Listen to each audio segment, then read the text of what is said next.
Welcome to That Computer Is Your Mom. This is Josh and Adam. Hi, I'm Adam. And this is Josh, and Allie is here too. Mostly. A little bit. I drank too much and I'm sleepy. That's what happened. That's what happened. And this is That Computer's Your Mom, the Jim and the Holograms podcast. Yeah, Adam knows how to host it. Episode 16, Broadway Magic. Yeah. Written by Marv Wolfman. Oh, do you have that in your notes? I do have that in my notes. Nice. Not a Christy Marks episode. No. But a pretty decent episode nonetheless. So what happened? I missed it. What didn't happen? So at the start, we're introduced to Bob Merritt, a Broadway producer in a loud... Kind of a showbiz caricature. Yeah, in a semi-poker themed, very loud shirt. Yeah. A bad toupee, and Woody Allen glasses. Yeah. Who is, I guess, frustrated by the lack of pop in his latest Broadway creation. Mm-hmm. Because he forgot to write songs for it. Yeah. Or to include songs. He didn't write songs for his musical. Yeah, well, it's like, that's what I was missing is the music in my new musical. He is, And he was reminded that he had forgotten the music part because the window washers outside his window were playing the pop music station. Yeah, what is my latest show, my 3-act fiasco missing? Turns out it's the music. Is his name Marv? Marv is bad at his job. Marv Wolfman was the director. Bob Merritt was the character. Marv is bad at his job. I don't dispute this. Wait, isn't that the writer? The writer, yes. I thought this was a pretty decently written episode. Marv is bad at his job. All right.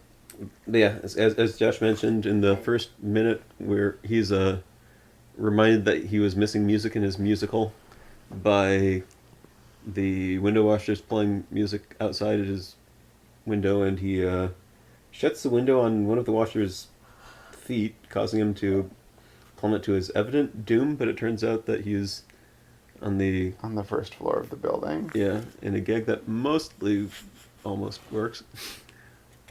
It works better than most of the Jim and the Holograms jokes. Yeah, that was like no. The cat is trying to steal or bite the recorder. As is his work.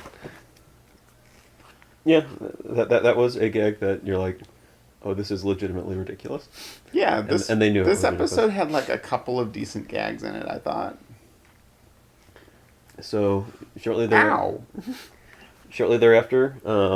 we switch over to the... Ow, he's biting me hard. Stop. Take him, pause here. No, it's okay. He's leaving now. But yeah, so he has a brilliant idea to have music in his musical theater. Yeah. Wow, and the Rockettes, but that only... I don't think they were supposed to be the Rockettes. They looked like they were the extras from a chorus line. Oh, all right. Yeah. So we switch over to the Holograms beach party. That's right. That's where I fell asleep. And Rio does a flying sweep kick to his friend's lunch, I guess. Oh, no, wait, I saw that part. No, I think, is it a friend or a hot dog vendor? Because there's an umbrella above them that says hot dogs. At any rate, there's a lot of incidental violence and careless endangerment, and we're only 2 minutes in. Yeah. And that's really the hallmark of a good Jim and the Holograms episode. Is there supposed to be some sort of connection between Rio and the Broadway producer? Because they both, do accidental violence to the people around them because they're thinking about other things. Unclear. Or is that just, the only form of comic relief that they know how to do? I think you might be hitting on a valid insight into the Jim and the Holograms experience. But yeah, so Rio runs over to the hologram and says, hey, you're going to be in a musical. Right. Which means, obviously, that we're going to cut over to... The Misfits. Yep. They're at the gym. At the gym, working out in their full stage makeup, evidently, unless those are tattoos. I don't know. Mm-hmm. And they start speculating to Jim's identity in a musical number. Mm-hmm. Not the Misfits' best work. No. No. This episode didn't distinguish itself with its musical numbers. This is true. Arguably Broadway Magic.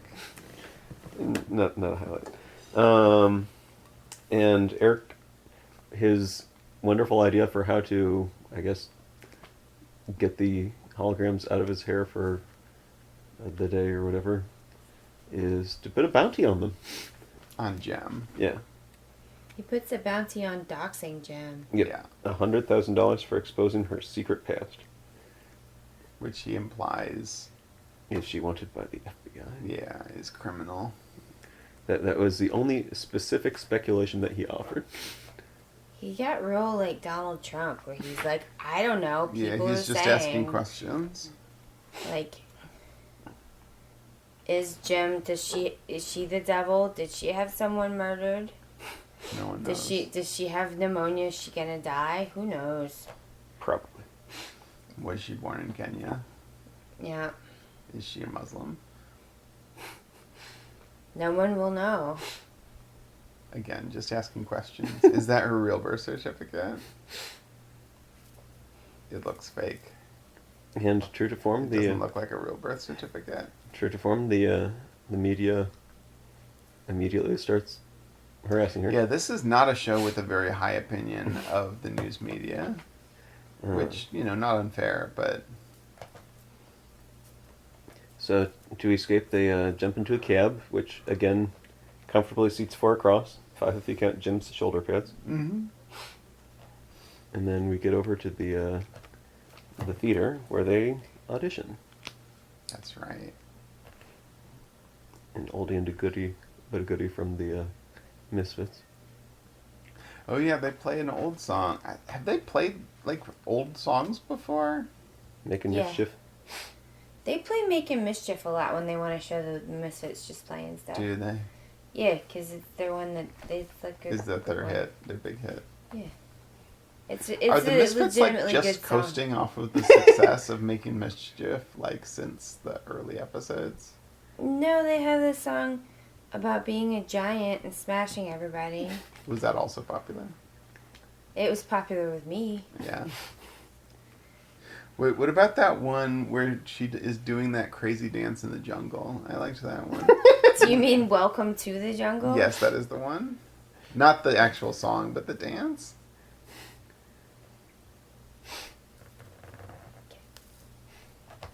So Anyway. lots of highlights from the Misfits. As the holograms arrive late, Eric claims that the Misfits are the more professional operation than the holograms. Which, And- I mean, you'd have to be stupid to, believe that. Now, to be fair, Assassin is a professional, Yeah. so they are arguably more professional. But Yeah. they do not always kill the person that they try to kill. They don't really ever. No, I guess not. It's mostly just Jim that they're trying to kill. She's not dead. Yeah, yeah. No. No. And of course, the commercial scare is, will the Misfits discover Jericho's secrets? And the reveal? No, they'll get bored first. Is that what happened? Yeah, yeah. Okay. She kind of just was like, hey, it's Jericho. She's doing something. Ah, screw it. And then she What did she flip the switches accidentally, or is she just trying to mess with it? I think she was trying to mess with the audio in the hopes that if she turned off the audio, that the audition would go poorly. And she just This messes she it here up. is Roxy. Yeah. Yeah, and this is perplexing because in an audition, would you even have the audio on? It's a good question. No, not really. I mean, if you had it depends if you're playing to pre-recorded music or not, Yeah. or if you had music that you're playing to. I mean, I guess it's not really... For being Broadway, they don't really do much theatrical stuff. It's really... I mean, traditionally they would have someone at a piano Yeah. that you would give sheet music to, Yeah, and then you would do a song. and it's sort of a review where they... And not even a whole song, just Yeah. just a few bars. Yeah. of course they, yeah, they audition to the next musical number for the episode. Yeah, these are like big acts. I mean, both Jim and the Holograms and the Misfits, and they are really kind of, Mm-hmm. I don't know, having to go through all the... If, like, Beyonce wanted to be in your musical, you would just let her. Yeah. You wouldn't make her, like, Humiliate come, herself. like, rehearse. Yeah, Like, especially if the musical, it mean, appears that it's audition. like whatever the band is themed, because like when they have the opening night, all the billboard says is Gem and the Holograms Yeah. in whatever it is, Broadway Magic.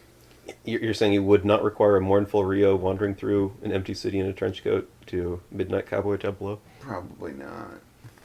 Though you might ask for that just for good measure. Maybe. Is that why she says she has to get all her loves together? Is that what she says? The song is Can't Get My Love Together. I remembered it. I thought I was You sleeping. weren't asleep for the whole thing. I felt like I was asleep. The music moved you. You did miss a great montage. Which? It was Jem / Jerica trying to rush to the musical on time. And she takes the taxi and then... Well, we'll get to it. So, I woke up, she was in a hang glider, and I was Well, like... yeah, that was like the last stage And I of was it. like, yeah, that seems about right. Yeah. so Big-Hearted Bob, as he evidently calls himself, Mm-hmm. he's And just no eating one it else up. calls him? Yep. No, that's his nickname he made up for himself. Everyone else calls him... That douche. Yeah, Bob. Bob, who looks like Larry The King. D-bag.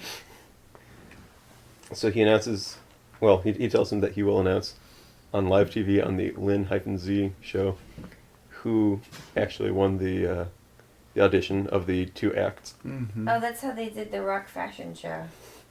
How they do a lot of contacts. And surprise, surprise, he announces that the Holograms beat the Misfits. Mm-hmm. And immediately the Misfits go towards like just skip to violence. They which one is that?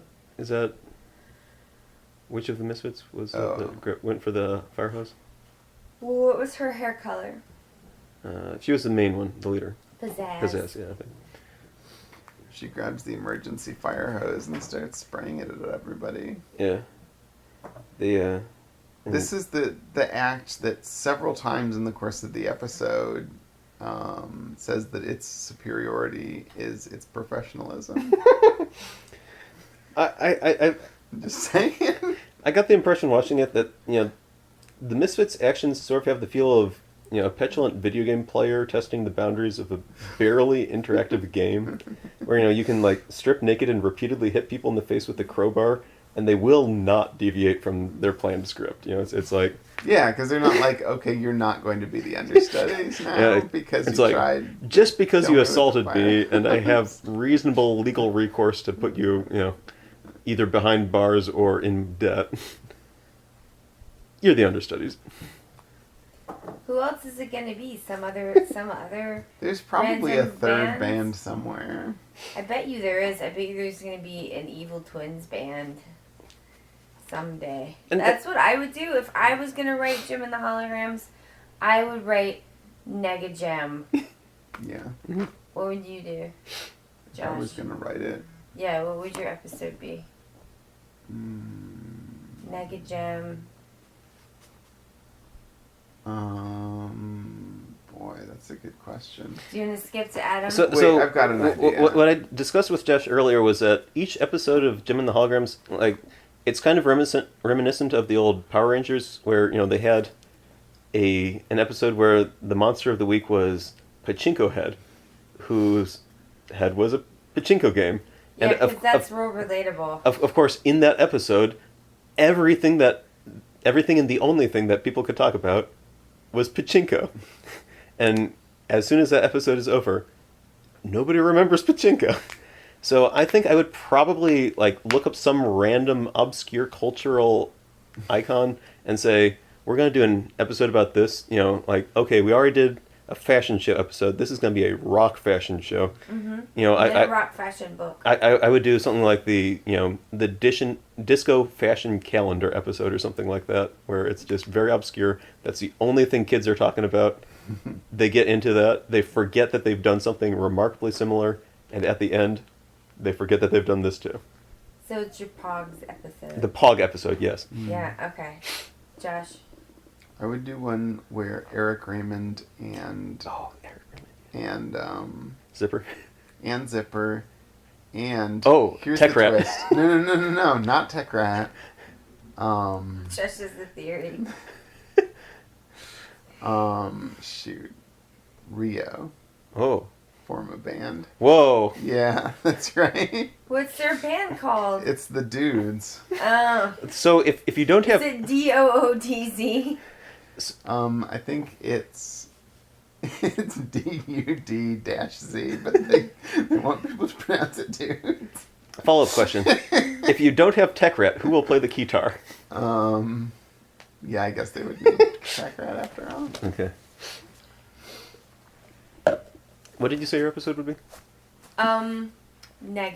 Negagem. All right. From the comics? No, there's no Negagem in the comics. Well, she gets like sort of semi-possessed by the evil, whatever. Oh, you're Interesting. further along in the comics than I am. Oh shit! And I just read the trades. Huh. Okay, well, Spoiler alert. don't tell me what happens with Negagem in the comics. Okay. Fair enough. So they just announced in terrible wording that if something happens to to them, you will get to become the stars. It doesn't That's seem not like how... it doesn't seem like they would have needed to say even if the circumstances are murky. Even if you're responsible. Well, that actually is what an understudy does. Only the mighty shall pass. Murder the main actor. Well, I mean, they just take over when the main actor isn't there. There have been multiple, like, sort of plots around, like, the evil understudy who... Yeah, but they don't That's the usually thing. like encourage it by saying, now just to remind you, if something were to happen, wink wink, then you will be the star and garner all the glory. My favorite thing is that you did wink at me when you said wink wink. Yeah, I did they do that? I like It that. doesn't really transfer over to the recorder. That's why I said it. I It think was think good. Big-Hearted Bob did in fact wink when we was telling them that if you were to hypothetically kill the holograms, But they'd have to kill them all. Like, because otherwise it would just be like Pizzazz and the holograms. nope, that's not how it works. You take out one and they go to the full backup act. You take the good, you take the bad, you take the rest, and then you have the facts of life. I guess that's true. Is that really how the song goes? I think so. That's kind of a name. Yeah. It's like the good, the bad, and all of the things that are neither good nor bad. The boring parts. Huh. Is that part of the song? No. No. I just made that up. Oh, okay. The good, the bad, the okay stuff, Mediocre. the boring parts. So then we're exposed to a real rogues gallery of kind of racist people trying to get to the bottom of Jem's identity. There is definitely a somewhat racist gypsy caricature. Yeah. Oh, I fell asleep. Yeah. Okay. At any rate, Bob blames Jem instead of, kicking the people out himself or It does seem like calling why are security people or- able to get into the rehearsal space? or like if there is a series of freelance bounty hunters going for Jem, you incorporate that into the publicity somehow. Okay. That's a good point. That, Bob's just letting it all pass him by. yeah. So many missed He's no opportunities. Aaron Spelling. I mean, That's for sure. if he's a Broadway Huh, producer, Who's that? Aaron Spelling was the producer of Beverly Hills 90210 and Tori Spelling's dad, Alright. who was in that show. He also did Charlie's Angels and a bunch of other stuff you never saw Mm-hmm. because you're not old enough. Fair enough. And he looked like a little weird Keebler elf. Kind of like Jeff Sessions. Like Jeff Sessions? Yeah. Yeah, only I don't think Aaron Spelling was evil. Probably not that evil. I think he just liked weird TV. That was pretty, like, you know, dumb. Anyway, what were you saying? Yeah. I mean, the next scene is Rio goes to Jem's room. She assumes he's trying to discover identity. What is he doing in her room anyway? He's kind of wandering around. He wants to bone down. It does kind of seem like he's, you know... I mean, I guess he is snooping. Yeah, he is snooping. He's trying to figure out... He's just, like, looking in her mirror or something. Like, it's not clear what he actually expects to get out of that, besides underwear. That's totally what he's doing in there. Not cool. Yeah, his cover is, I was just trying to get to discover who you are so that, you know, you'd, I guess, have an ally that knows the truth. And I guess. Probably not. He screwed that one up. Yeah. Really screwed the pooch on that one, Rio. That's a first.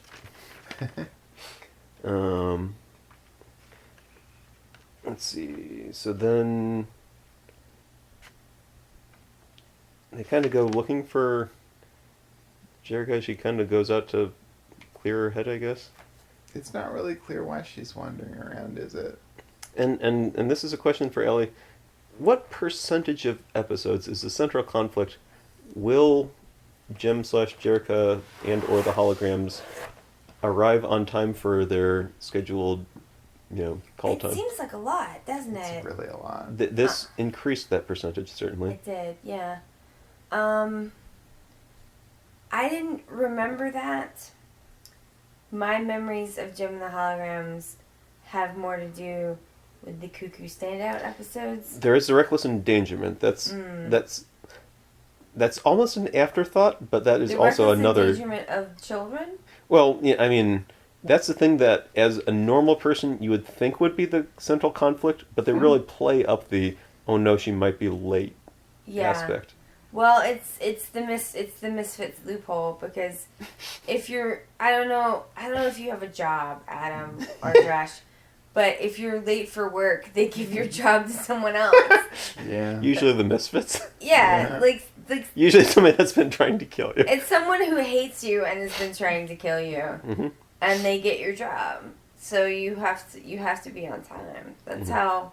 That's why we need unions. This is the importance of unions, yes. Yeah. In a way, it does seem like hitting Jem and the Holograms in the, like, punctuality professionalism area is kind of where it hurts for them. Like, that's what they care about? No, I mean, like, that's their real weakness. If they're perpetually like, oh, they're late. Oh, they're late. Like, that seems like a problem. Well, if you are working on something where, like, everyone, like, there's a bunch of people that have to stand around and wait on you, and they have to pay them to do that, then, like, lateness is a big deal. But I doubt that the Misfits are a whole lot better about that. It doesn't seem like they would be. They're constantly trying to murder people. Yeah. Maybe they're just, like, really good with their murder, and they, like, schedule it in a planner. You think they have a vision book for it? Yeah, and they got it all broken down. Yeah. You think for each day that they are trying to murder the holograms, they say, like, progressed towards goal, and for days where they were not trying to kill the holograms, they said, well, okay, I didn't try to kill Jerica or Jem today, but here's my excuse for today. Yeah. It's a reasonable exception. Got a skip day. Yeah. I think that they have a mind map of ways that they could do it, and then The big bubble cloud centered around murder. Yeah. Murder Jerica. It's like a picture of her and then, like, weapons sticking out of it. Yeah, and each one of the weapons has a different idea. Mm-hmm. And you break the idea down into smaller tasks, and then every day you do one of the small tasks. And before you know it, Jem is dead. Or, you know, in some cases discredited, but usually dead. Yeah. Mm-hmm. Yeah, the next commercial scare. Will Rio discover Jericho's secret? No. And the reveal? No. The answer is no. It's always no. Jericho tosses up a hologram, and yeah, they kind of lose interest too. Why? Why does she need to be two people? Well, Synergy kind Actually, of... Synergy explains why in this episode. Does she? Well, Yeah. she didn't... I don't... Explain is a strong wording, but says... She gives a rationale. Yes. What is it? She says that if people know that Jim and Jericho are the same person, and that it's because of her hologram powers, then the holograms will be stolen and will fall into the wrong hands. But you didn't have to pretend you didn't start having to pretend to be two people in the first place. It's true. She could just say, like, she could leave out the hologram part. She could just say, like, it's me, Jericho, in disguise. Mm-hmm. Synergy doesn't think about that. Synergy is too busy with her death lasers. I think that she doesn't want, like, to give the credit to makeup and costuming. Like, Synergy just wants to be. if She's people like, know about it, she wants them to know. Mhm. Or she wants to get the credit for it. she's just like, I don't want to share the attention that you have to spend talking to me. That computer is your mom. But nobody said she's a good mom. No. That's She's true. not. Do we progress towards that? No. Nobody mentions that, no. I don't know if that's in the first season. I think it might not be real. It's real. We'll get there. So the Misfits fabricate a love note to Jem from Rio. Oh my god. She thinks it's legit, and for, as Josh commented, the first time ever, She, actually, like, does the thing that Rio asks her to. and it goes to the top of the Statue of Liberty, Mm-hmm. which has like a hotel lock, and they lock her in. Mm-hmm. In the crown of the Statue of Liberty. Yeah, she goes to the crown of the Statue of Liberty, and then, is it one of the Misfits? Yeah. Which one? Do you remember which one? Later again, I think. Okay.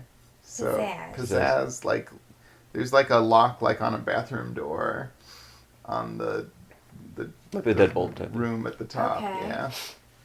Because why not? And then she leaves, and the people at the base are like, okay, last ferry back to Manhattan. And they ask Pizzazz, like, okay, is there anybody else up in the statue? And she's like, nah. And they're just like, okay, we'll take your word for it. Which is my favorite part. Everyone's being really professional. Yep. Yeah. Well, wait for it. So her genius plan to get out of there is she tosses one of the Gemstar earrings down towards the dock workers / goons on... Only one of them is a goon. Oh, yeah. At the base of the The other one is a Statue. decent, hardworking dock worker. the base of the Statue of Liberty.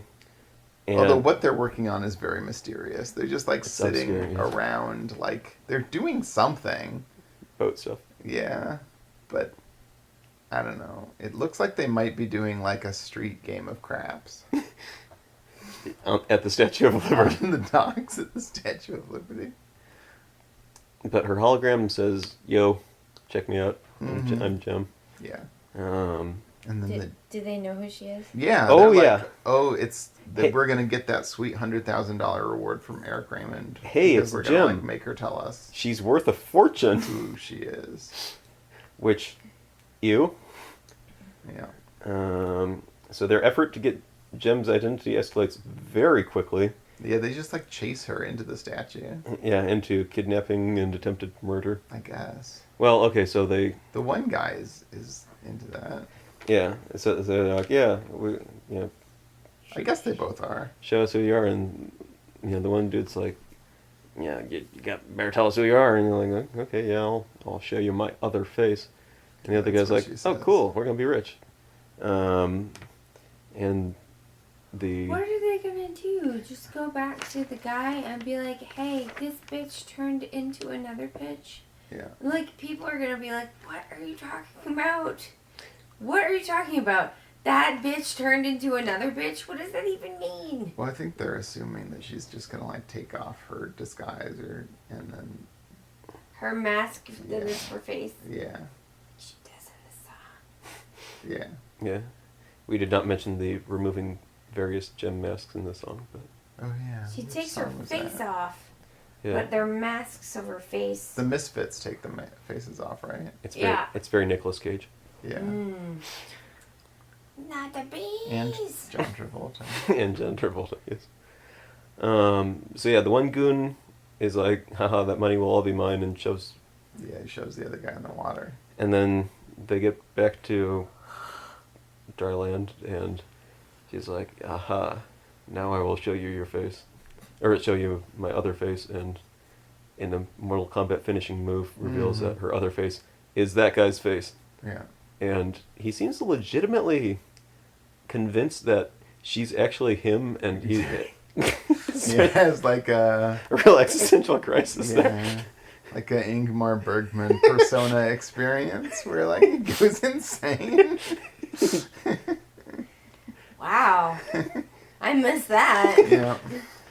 So that's Also, cool. it made me realize that like somehow Gem and Synergy have some kind of understanding where she can just say Showtime Synergy, and like it can mean wildly different things. So That's true. you wanted Yeti? You wanted this dude's Yeah, face? the like crazy monster to scare the bear away, or yeah, the guy who is threatening you's own face, but the rest of your body stays the same. There's got to be some kind of camera Well, it in also there too. it also admits the possibility that Gem / Jerica is just crazy enough that her prearranged, code words for Showtime Synergy are I want a Yeti, or I want whoever I am talking to's face mapped to my face, and Yeah, she's like, if I inflect it this way, it means like giant swarm of bats, and if I inflect it this way, giant rock. it means like all of the orphans from Starlight House. I just thought she was telepathic, like Professor X, That could be. but just with Synergy. That could be. Or too. that Synergy had a camera inside the earrings as well. So then, does Synergy just And require it's, like, that she interpreting her requests. does Synergy just require that she speaks the magic word as like an asshole power move? Yeah, Oh. that's true. If Synergy is like closely monitoring the situation, mightn't she just anticipate her needs? She's like, this is gonna be good. Well, I mean, maybe she's conserving power. Maybe. But she can like be Gem 24/7. I don't know. Maybe Gem. Maybe she just made up Synergy. And she's just having a personal crisis. Did I explain my theory that the whole thing is all taking place in her head, and then like, if you kind of parse out the theme song, that it's kind of somebody trying to justify to herself that, no, Gem is my name. No one else is the same. Gem is my name. You did not explain that. Okay. I'm hearing that for the first time. Okay. Yeah. I think it fits. Cool. But at any rate, so as she rushes to get back to the theater, Yeah. How did she get on a hang glide? okay, so first So many things happen. the taxi, where Yeah, she takes the taxi with the reprisal of the sort of April O'Neil looking chick. yeah, that's what she looks like, but she's got a very like stereotypically New York accent. Yep. And then She they, drives like a maniac. yeah. Oh, we didn't mention. all cab drivers. We didn't mention earlier. She drives like in the middle of lanes. She like drives between cars. But we I did, have seen cab drivers do that. but we did mention that she has the 4 abreast back seat. That's true. Yeah. So yeah, she drives and runs into a Some kind of parade.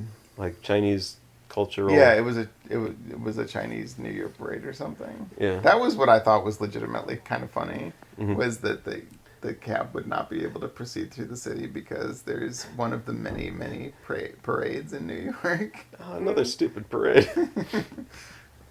So, Jerica gets out and rushes and finds some kid.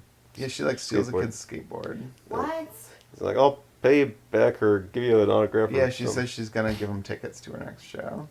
And she skateboards to Into the the subway. subway. Says, no time to talk, no time to stop. Uh-huh. Tosses a subway token to a janitor nearby. And That's what you do with your token. Yeah. then jumps the turnstile and skateboards into the subway. Does not skateboard out of the subway. I think this is actually during the period when she would have been tackled by police doing the broken windows police. This would have been Giuliani's New York? I think Yeah. so, yeah. Okay, yeah. Yeah. We gotta clean up there. Probably not, though, because she's white. That's true. This is true. So white. So she gets off the subway, goes to a hotel that has With many people from the subway car in pursuit, hoping to get the bounty Yep. or agreement. Whatever hotel she's at has a sign that says hang glider convention on What? Yeah, she runs out of the subway on observation deck or into something. the hang glider convention. And then there's a single guy with a hang glider. It is the saddest hang glider convention. Yep.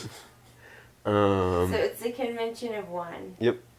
Is that right? I didn't remember that. It was in fact a single guy. Oh man. It's like that Tumblr convention. Oh, like DashCon? Yep. She's like, I need your hang glider more than you do.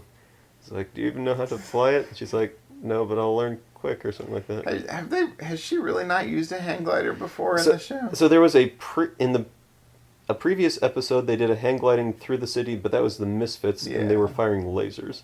Yes. That's what Well, happened. if the Misfits can do it with lasers, surely she can do it with no props. And she does. Yeah.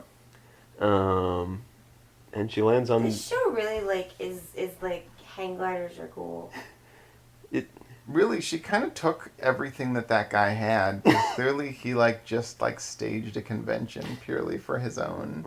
Now she said hang that glider. she said she would reimburse the kid for the skateboard. Yeah. She said nothing about the hang glider. I think she knew he was going to kill himself later that night. Probably. He's That is mean. he's like, you'll take care of yourself. Well, that made me sad. Sorry. But she comes in for a landing on the roof of the theater. Yep. I think we all thought that she was going to break through the skylight. Yeah. Oh yeah, this is where I woke up, and that is what I thought. It really looked like it, didn't it? Mm-hmm. But instead, no, she just lands on the roof, and they say, "Oh, there's no way she'll be changed in time." But It's always interesting what they choose to emphasize as real problems or not. Because it would be a real problem to get changed into your costume in time, but it'd be a bit of a mess. yeah, It takes time to do the makeup. yeah. But traversing the city through whatever means, skateboard hang taxi gliding and hang across the city is not treated as a difficult thing. They don't think that it's irresponsible of her to have gone all the way the hell out to the fucking Statue of Liberty. They don't mention it. They're fine with right it. before her show. I mean, ultimately, even if they don't really give us a good sense of time for how long she spent locked at the top of the Statue of Liberty. It kind of implies that it was 5 minutes, which means that even if she hadn't been locked up there, Yeah, that's a good point. she would have only arrived 5 minutes before the show. 5 minutes and Yeah. 10 seconds before the show, because as they comment, you're on in 10 seconds. That is not what would happen. Again, their That is professionalism crazy. is not great. No. The Misfits are right to target that. That's the thing they go after. That's not late though. The 5 second. There's no 5 seconds call. The 1 minute call before the curtains go up. You are supposed to be there at the bare minimum an hour. You didn't before the curtain goes up. You're late then. And in theater, when they say, like, this is your 5-minute warning, aren't you supposed to say, thank you, 5 minutes, or something like that? You're supposed to say thank you to So acknowledge that you heard it. I would have liked Jim to say, thank you, 10 seconds. Yeah.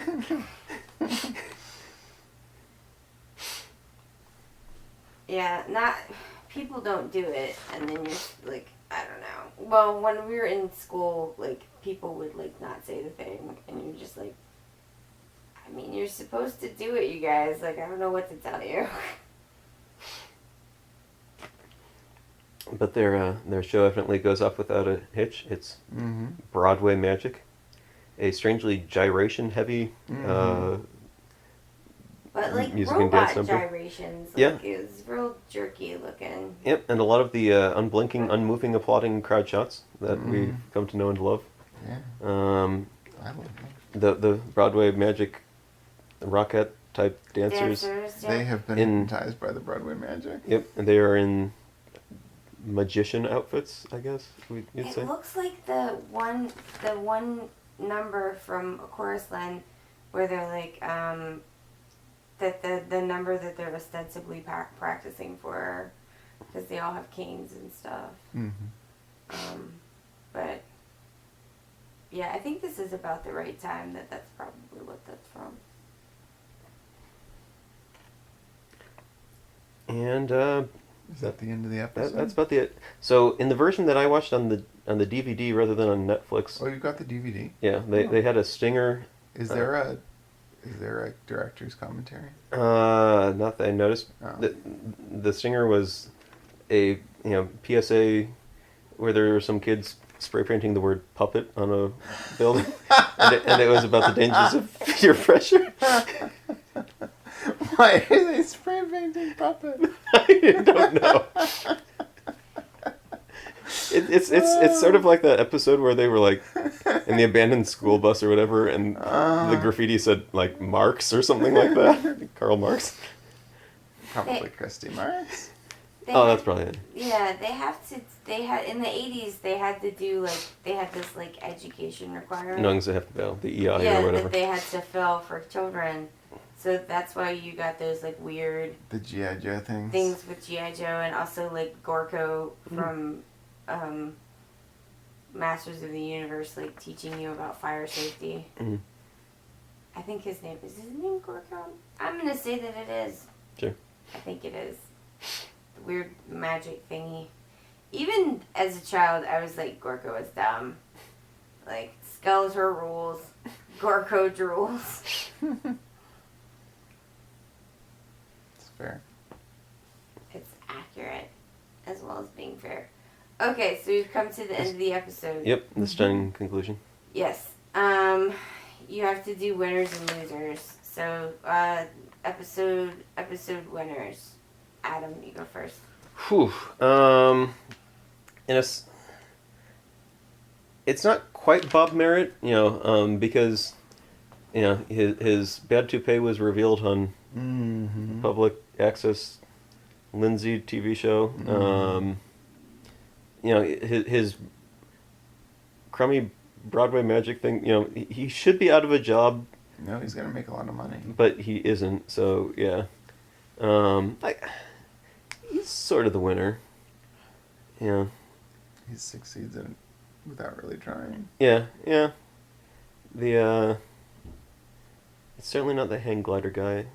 That'll be towards the loser end. In a certain sense, Eric Raymond, because he's just like, hey, yeah, bounty, and it causes havoc, and he doesn't even have to pay up. He's the winner? I think there's a case for that. I was gonna say that, yeah. Yeah. He's like Steve Bannon. Wait, why? Because he's just chaos. Oh, yeah. That's true. It worked pretty well. Right, and he seems like he's maybe evil. Maybe? Well, Pizzazz is technically the one doing most of the murder stuff. Yeah. That's true. Yeah, I'd say either big-hearted Bob or You said Eric Raymond. Raymond. Yeah. Is the winner. Yeah. Josh? I had been going to say Eric Raymond, but let me see if I can think of someone else. There's not a whole lot of characters. They don't use a whole lot of them very much, do they? None of the other holograms, they have a total of 3 lines, and they're kind Yeah. of superfluous. Um, And Rio never wins. no. I mean, I was going to say he was the loser, but then I'm like, I could just say that every episode. Sometimes he's not in them very much. In a way, he's still the loser there, isn't he? Because it's like, Jerica has more important things to do than hang out with Rio. That's true. You know what? I'm gonna say Bob's the winner because he threw on a musical. Mm-hmm. The Misfits were the understudies, and somehow the body count managed to be less than Spider-Man the musical. That's true. Okay, that's a good point. Yeah. All right. I guess I also say Eric Raymond then because I can't think of anybody else who. I mean, Okay. Jim, sure, but Okay. he doesn't have to pay out the 100,000. Yep. And Jerica. Oh, we didn't mention actually the end where Jerica is just like, I would prefer to remain private. Oh yeah. And everybody's just like, okay, we Fair will enough. stop pursuing the $100,000 bounty now. That's all it took. That's how it works. You could get someone to follow you around and harass you for gift certificates to Taco Bell. It's There's people who would pay you to be able to yeah, it's do true. that. You say harass celebrity woman? Mm. Where do I sign up? You couldn't pay me to stop. Try it. Josh, episode loser, you go first. I go first. So I switched it up. So I'm trying to think if there is anybody who. I have an Comes- answer for this one, but you Do go. you? I do. Well, I'm gonna say hang glider guy because, as I mentioned before, he kills himself later that night. I'm gonna say the bounty hunter goon that suddenly starts doubting his own identity. Yeah, that's pretty good. Does he just jump into the river, or does he fall backwards? 'Cause He he's staggers away? backwards, Okay. just in the again in the pure existential dread brought on by any encounter with Jim. Mine is the hot dog vendor Oh, that's a good one too. because he loses all his hot dogs. It's not even. Is he the hot dog vendor? Because if so, he's got the weirdest. He just sets them up on a cafeteria tray And then on a picnic table Yeah. with an umbrella that says hot dogs and not in a hot dog stand. There's no steam plate or he had 6 hot dogs condiments or anything. and 3 fountain drinks or something like that. Yeah. Which Maybe he just really likes hot dogs. But whoever he was, Rio's mystery friend, who seems to know all about his relationship with Jerica, loses all his hot dogs. yeah. Because Rio freaks Flying the fuck kick. out and ninja kicks his hot dog tray. For no reason.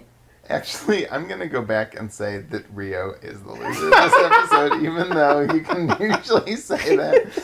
Because his best friend is the hot dog vendor who doesn't even know how to hot dog vend properly. And he just is hot dog vendor, let me bare my soul to you. And the guy's like, okay, if you will buy a hot dog. Then he And then he makes crap him out. keep buying And hot he's dogs. through his spastic muscle movements, he can't even buy the hot dogs. He just kicks them all into the ground. Do you think that all those hot dogs are hot dogs that Rio bought? I think he bought Because- them afterwards. Because, no, beforehand.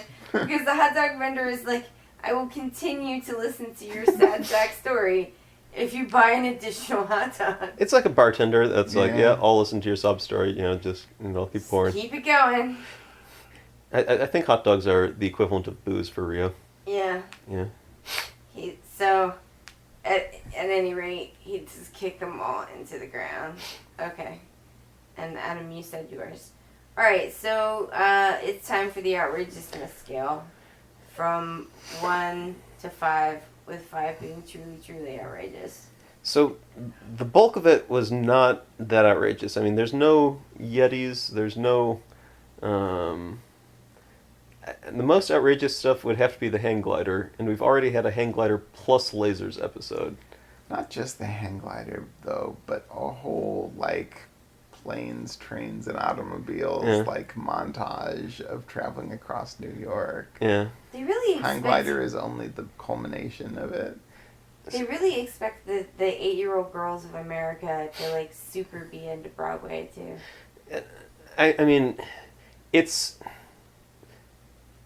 has a very poor understanding of many aspects of reality, but notably Broadway musicals, which it's ostensibly about. This is a person who went to Cats. Yeah. But I don't know that simply misunderstanding its source material is enough to truly, truly outrageous it. So No, Jim constantly misunderstands. Exactly. That's her core competency. Yeah. So I hesitate to give it any more than 2 on the scale of, So if we say 1 is not outrageous, and each successive number is an additional truly outrageous, it's merely truly outrageous. Or just outrageous. How are you defining outrageousness? So like 5 would be truly, truly, truly, truly outrageous. But like... Oh, oh, you mean what is the criteria for outrageous? Yeah. You're so cute. I'd consider it synonymous with crazy balls. Okay. It's so if you are not in an altered state of consciousness, if you could roughly predict, or at least not be completely surprised by each successive scene, then I would consider that not truly, truly outrageous. But, if it's something where it's like, sure, a Yeti, it's like, where the hell did that come from? That time that Synergy started shooting death lasers for no reason. Death lasers while yelling danger, intruder alert, or whatever. Yeah. You're like, why on earth would this happen? It's never happened before. It's truly, truly outrageous. Yeah. I guess you're right. There's nothing that outrageous. The hang gliding, that was truly outrageous. The Statue of Liberty, I would consider just bad logistics / continuity. Well, and the guy, like, mimicking the guy's face and making him doubt his own identity. Points for that. Points for that. And I think also... And the fact that it worked makes it truly outrageous. And the Misfits, like, before they're even done saying that they got runner-up, just busting out the emergency fire hose and trying to kill everyone on the stage. That's outrageous, yes. And then them still, like, saying, you still get to be the understudies. I think it deserves at least a 3. Okay. Okay. Ellie, any... I slept through too much of it. Okay. I wouldn't... The pieces that you were awake for? The pieces that I was awake for are kind of like a 1.5 because I missed the whole like weird guy thinking he was losing the persona scene. That was a highlight. I missed that part. So it was just kind of your run of the mill thing, and not that. I mean, like they've done hang gliding before, but with lasers, as you say. So yeah. Okay. Sorry, I fell asleep, you guys. I drank too much. It happens. Yeah. Don't make dark and stormies with alcoholic ginger beer. That's what I learned. Also, resist peer pressure and do not spray paint puppet on building walls. No, spray paint fuck Trump instead. Yes. Yeah, that's what I wondered. Were the spray painters just like really big fans of Hillary Clinton's debate performance? It's a deep cut, baby. No puppet. No puppet. No puppet. You're the puppet. No puppet. Oh God, I wish it was funnier. it's just horrifying. Too soon. No puppet. Sigh. Okay. So. This has been. Yep, that computer is your mom. And say goodbye, you guys. No puppet. Have a good night. Bye.